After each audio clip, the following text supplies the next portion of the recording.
Matapos ang mahigit 2 taong pagtatago, arestado ang isang lalaki sa Bacoor, Cavite para sa kasong pagpatay sa isang lalaki sa Tondo, Manila.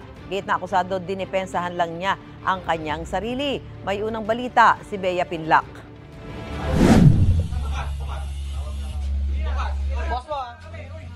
Halos walang damit na suot ang 26 anyos na lalaking ito nang datnan at arestuhin siya ng pulisya sa bahay nila sa Bacoor, Cavite sa bisa ng warrant of arrest.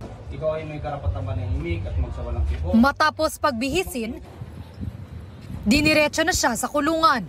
Ang lalaki akusado sa pagpatay sa isang lalaking tambay raw sa kanilang bahay sa Tondo, Maynila noong April 2022. Yung biktima dito ay pinalo niya ng tubo na naging dahilan ng kanyang pagkasawi. At doon, pagkatapos niya magawa yung krimen, ay siya ay nagtago.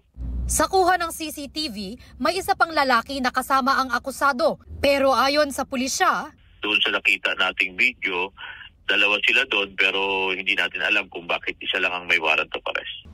Ang akusadong si alias Balat na isang criminology graduate, iginiit na siya lang ang nasa likod ng krimen at self-defense daw ang ginawa niya.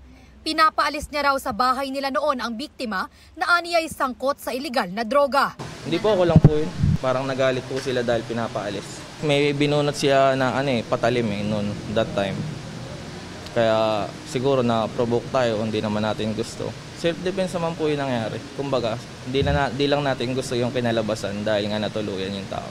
Non-bailable ang kasong murder na kinahaharap ng akusado. Ito ang unang balita. Bea Pinlac para sa GMA Integrated News.